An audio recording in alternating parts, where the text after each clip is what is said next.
Bom dia a todos, né? Que todos sejam muito bem-vindos à nossa casa novamente. Também vamos cumprimentar aqui os nossos amigos internautas que nos acompanham pelo Aurélio Gomes no Facebook e também a comunidade Vida Nova. E antes que a gente dê início, né, vamos fazer uma prece.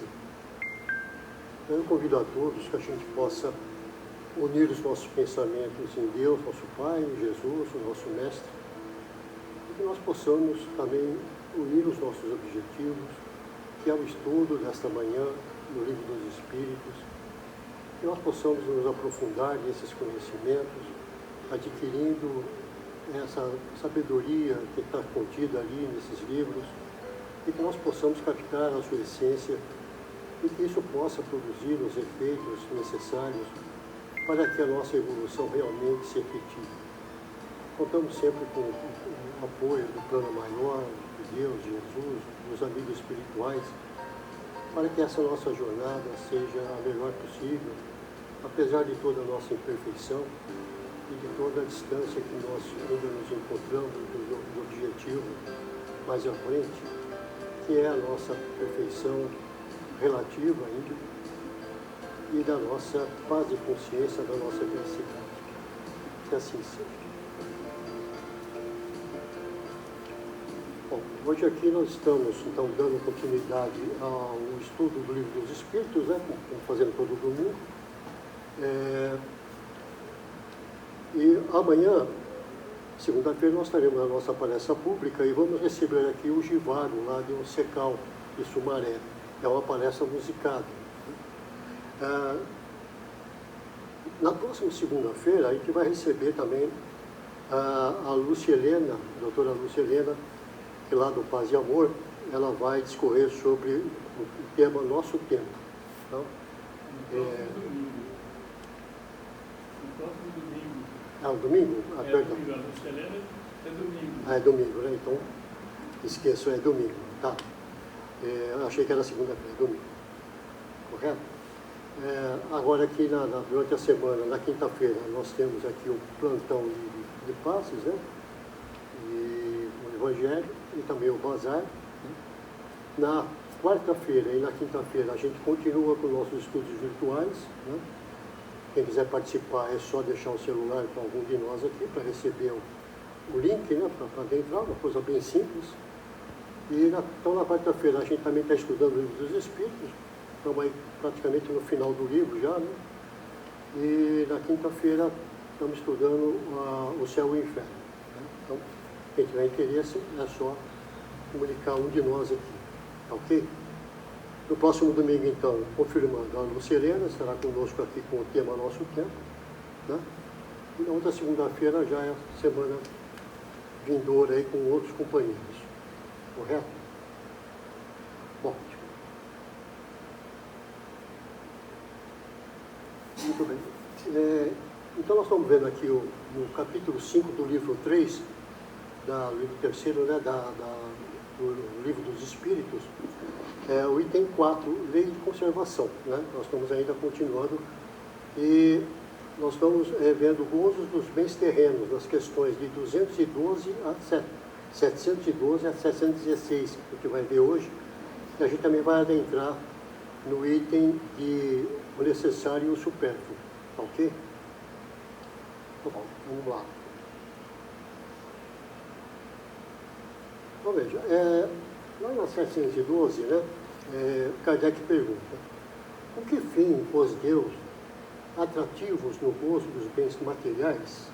Ao que eles respondem, né, para instigar o homem ao cumprimento de sua missão e para experimentá-lo por meio da tentação. Muito bem. Costuma-se dizer que cada um de nós tem uma missão aqui, né? Na verdade, o que nós temos aqui é tentar fazer o que nós tratamos, né, lá no plano espiritual, antes de reencarnarmos.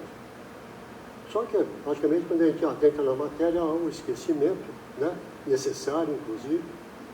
Mas, com o tempo, né, com a evolução dos nossos espíritos, a gente vai tendo isso como intuição, né, do que nós temos que fazer aqui, né?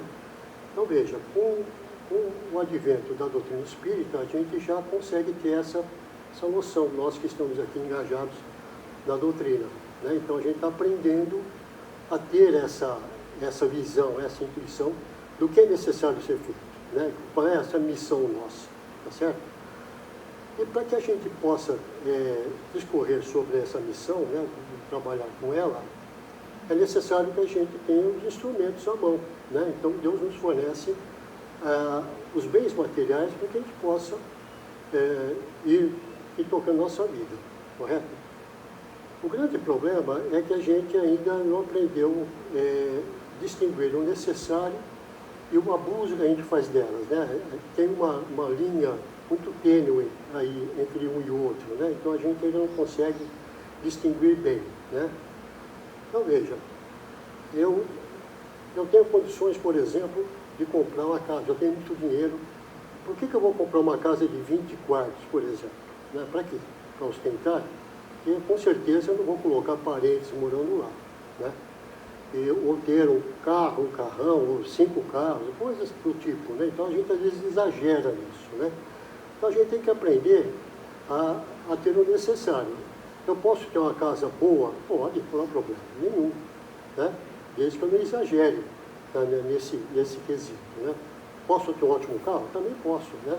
Desde que também não exagere nisso, né? Então o nosso problema é sempre o abuso que a gente faz disso, né? Então a gente precisa ter esse equilíbrio, né? Usando os bens materiais para que a gente possa dar andamento nessa missão, né? No cumprimento das nossas tratativas, né? Que fizemos antes de reencarnar, né? Agora, ao mesmo tempo, Deus, na sua sabedoria, coloca a tentação do próprio abuso, né? Por que ele faz isso? Para que a gente possa aprender a não abusar, né? Então a gente ainda está aprendendo a fazer isso, né? Então a gente já abusou, ou está abusando, mas a gente com o tempo vai aprendendo, né? A cada encarnação a gente vai ganhando um pouquinho de experiência, né? Por pior que seja a nossa encarnação, a gente sempre aprende um pouquinho, né? E a gente vai então medindo isso, né? Até onde eu posso ir, né? Infelizmente eu tenho ainda espíritos, muito de nós inclusive, né? Que ainda não sabe mensurar isso, não sabe medir isso, né? Mas a gente vai aprendendo, né?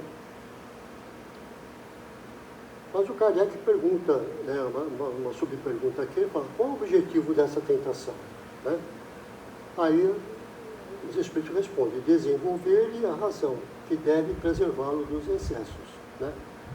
Então veja, a gente tem sempre que estar com a razão à frente das coisas, né? Outra coisa que a gente também está aprendendo a fazer, né? A gente vai muito pela emoção, né? A gente muito pela paixão, né? E isso às vezes acaba nos levando aos excessos, ao prejuízo, né? Prejuízo para a gente e às vezes para as pessoas que nos cercam, né? Então, diante de tudo, a gente tem que colocar a razão, né? Não se deixar levar pela emoção, né? Então, esse é o objetivo, né? Essa é uma prova, na verdade, né? Então, a gente aqui se pergunta, até que ponto eu já aprendi isso, né? Quantas vezes eu teria que reencarnar para aprender isso, né? Então, é uma coisa que a gente está aprendendo a fazer, que é esse controle, né? Desses excessos. O Kardec faz um comentário dizendo o seguinte, olha, se o homem só fosse instigado a usar dos bens terrenos pela utilidade que tem, sua indiferença houvera talvez comprometido a harmonia do universo.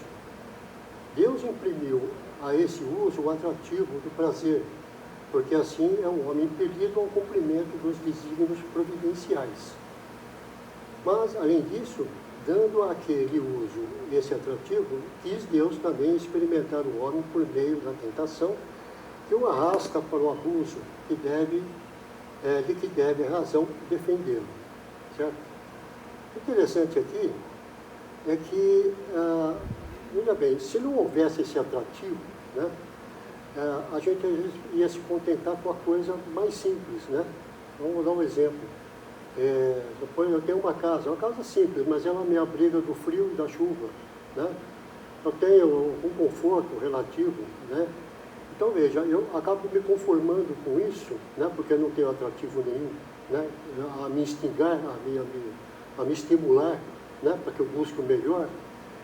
Então, isso acaba ficando de uma forma em que não há um progresso. Eu não busco progredir nesse sentido, né? Então, veja, então a gente acaba não progredindo e não provocando também o progresso da própria humanidade, né? A gente progride por quê? Porque a gente está sempre em busca do melhor, né? Embora há os excessos, né? E a criação de outras necessidades que a gente vai falar mais à frente, mas é isso que acaba fazendo com que a gente tenha um melhor progresso, porque a gente usa da inteligência, desenvolve a nossa inteligência, que é um dos nossos objetivos aqui, né? E acaba também colaborando no progresso do próprio planeta, né? Então, o planeta está progredindo porque nós não fazemos progredir, porque buscamos o melhor, usando a inteligência, né? Agora, sempre tem que ter a parcimônia, tem que ter o limite do necessário, né? Correto? Na 713, ele pergunta, traçou a natureza limites aos gozos? Eles respondem, traçou, para vos indicar o limite do necessário, mas pelos vossos excessos chegais à saciedade e vos polis por vós mesmos, né? Então, veja, a própria natureza nos diz o que é necessário, né? Só que a gente ainda não aprendeu também a enxergar isso, né? A entender essa coisa, né?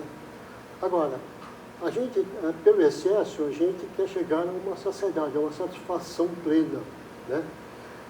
E o que a gente percebe? Que essa satisfação, ela não é completa, na verdade ela não constrói nada, né? Então a gente sente um vazio por dentro. Então, é o caso de gente que tem muito dinheiro, tem de tudo, mas acaba até cometendo suicídio porque não encontra sentido na vida, não tem objetivo, né?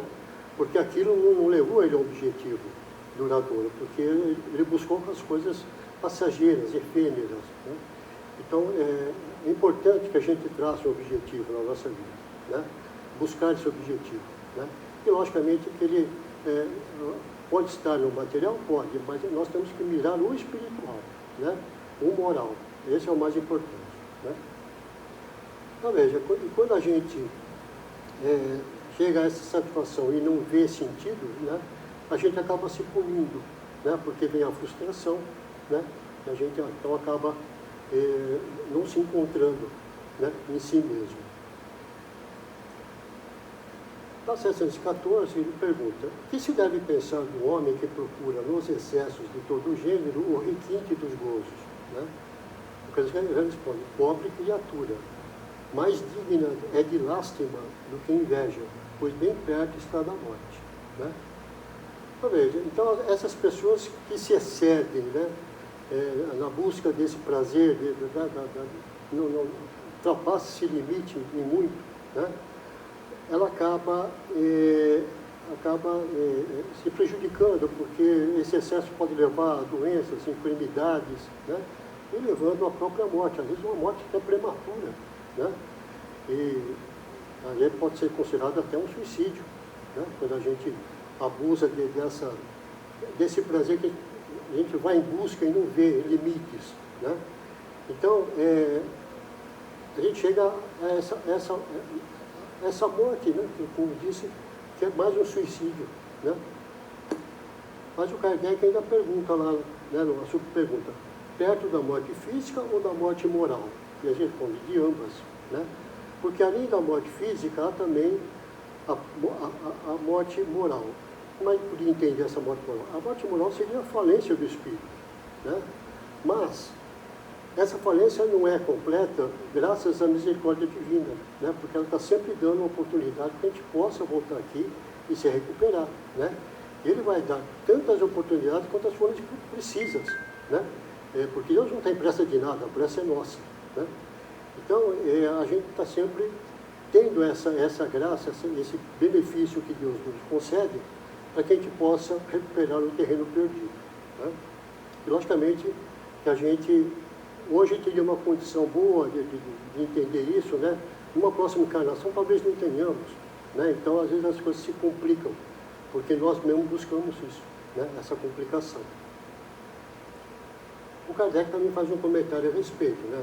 Ele fala o seguinte: o homem que procura nos excessos de todo gênero, requinte e duvidoso, coloque-se abaixo do bruto, né? Do animal, pois que este sabe deter-se quando satisfeita a sua necessidade. Abdica da razão que Deus lhe deu por guia, e quanto maiores forem seus excessos, tanto maior preponderância confere ele à sua natureza animal sobre a sua natureza espiritual. As doenças, as enfermidades e ainda a morte que resultam do abuso são, ao mesmo tempo, o castigo à transgressão da lei de Deus, né? Então, veja, a gente tem um exemplo do próprio animal, né, que está numa categoria abaixo de nós, né? Nós que já passamos por essa fase, o reino animal, né? O animal, ele satisfaz a sua necessidade para por aí, ele não comete excesso, né? O animal só mata por sobrevivência, só isso, né? Uma vez satisfeito isso, ele sossega no canto dele lá, né? E não há busca de excesso, busca de prazer, nada disso, né? Então esse exemplo do animal devia calar fundo em nossas mentes, né? Porque mostra para nós que a natureza limitou para ele, devia limitar para nós, aliás, limita para nós, mas ainda nós não percebemos isso, né? Então, veja, então há essa questão. Então, a gente precisa parar de alimentar a nossa natureza animal, né? E começar a alimentar a nossa natureza espiritual, né? Logicamente que isso não ocorre do dia para a noite, evidentemente. Aos poucos a gente vai minimizando uma e dando vazão à outra, que é a espiritual, que seria o mais importante, né? Por quê? Até porque a gente está se preparando uma nova fase, né? Não vai chegar tão cedo, mas é uma hora que a gente vai viver só no espiritual, né? Então a gente tem que ir acalmando aqui os nossos ímpetos no material para viver o espiritual com mais tranquilidade, né? E o mais rápido possível, né? Na 715, e aqui nós já entramos, eu esqueci de colocar lá, mas aqui já entramos no item do necessário e o supérfluo. Ele pergunta: como pode o homem conhecer do limite e do necessário, né? Ele responde: aquele que é ponderado o conhece por intuição. Muitos só chegam a conhecê-lo por experiência e a sua própria custa. Então veja, quem que é o ponderado? O ponderado é aquele espírito que está um pouquinho à frente de nós, né? E, talvez algum de nós já chegou a essa condição, né? Muitos não, infelizmente ainda, né? Mas esse já tem a intuição, né? Pela sua sabedoria, né? Por essa ponderação, ele já por intuição sabe o que é o necessário e ali ele se detém, né? Agora, nós também podemos conhecer, só que a gente paga muito caro por isso, né? Porque a gente tem o sofrimento, a dor, até que a gente aprenda, né? Então é aquela coisa, se não vai por amor, vai pela dor. Então a gente precisa também estar atento a isso, né? Porque, como eu costumo dizer, sofrer cansa, né? Uma hora a gente tem que parar, chega de sofrer, tem que buscar outras saídas, né? É na história da dívida, né? Eu tenho uma dívida, até que hora eu vou suportar aquele estado de coisa? Uma hora que eu tenho que buscar soluções para o pagamento dessa dívida, porque eu preciso me livrar daquilo, aquilo que me atormenta, né? E na 716, ele pergunta aos espíritos: mediante a organização que nos deu, não traçou a natureza o limite de nossas necessidades, da nossa organização, né? Aí eles respondem: sem dúvida, mas o homem é insaciável. Por meio da organização que lhe deu, a natureza lhe traçou o limite das necessidades. Porém, os vícios lhe alteraram a constituição e lhe criaram necessidades que não são reais, né? Então veja, a própria natureza, como já foi dito, nos mostrou quais são esses limites, né? Mas a gente ultrapassa e chega uma hora que a gente busca outras necessidades, e a gente acaba criando elas, que não são reais. E a gente passa a sofrer para viver aquelas necessidades. Então é uma coisa que a gente também precisa pensar, né? Agora, essas necessidades, muitas vezes, elas são úteis né? Desde que a gente também use com parcimônia, desde que a gente tenha sabedoria ao usar, né? É o próprio progresso que às vezes nos empurra a isso, né? Agora, lógico que a gente precisa ter essa atenção, né? Pouco tempo atrás foi proibido nas escolas que as crianças usem o celular. Eu achei uma ótima medida, eu acho que todos acharam, né? Por quê? Logicamente que na escola não é lugar de usar celular, né? Apesar de desculpa, às vezes, porque minha mãe vai ligar, tal. E antigamente, como é que fazia? Não tinha celular, né? E você ficava sem falar com a mãe, né? Ou se tivesse algum problema, alguém vinha avisar, aquela coisa toda. Mas a gente cria, às vezes, desculpas para que aquilo possa acontecer. Então cabe também aos pais, né, estar regulando isso. Eu sei que falar aqui é fácil, né? Quem tem filhos, quem tem netos, sabe disso, né? O quanto é difícil a gente ter esse controle, né? Porque, infelizmente, hoje as crianças chorou, você bota o celular na mão dela lá para distraí-la, né? E a gente tem que concordar que é um erro, não é isso? Então, veja, essas necessidades não reais acabam levando ao sofrimento, essa busca incessante, né, por coisas que nós criamos que não seriam necessárias, e a gente acaba sendo escravos dela, né? Então, aí você gera um sofrimento, né? E muitas vezes você também fica doente, porque vendo aquilo como se fosse uma obsessão, né? Você está ligado àquilo e não vê outra coisa, né? A sua visão fica turva, né? Você não enxerga outra coisa, não enxerga outros objetivos, outras saídas, né? Então é muito importante que a gente tenha essa noção do limite das nossas necessidades, né? Para que a gente não sofra, para que a gente não cause mais sofrimento para a gente e para as pessoas que nos servem. Então a gente precisa estar atento a isso e pensar muito a respeito disso. Ok? Então, é o que eu tinha para hoje, meus amigos. Agora nós vamos para a segunda parte aqui dos passos, né? Então eu peço para quem fica aqui no salão que possa aproveitar esse bom momento, para que possa vibrar por alguém que esteja doente ou necessitado de uma boa vibração, esteja no hospital, no leito, na cama, doente, né? Que a gente possa então estar com essa vibração e colaborando também com a sala aqui dos passos, tá bom? Depois a gente retorna aqui para o encerramento.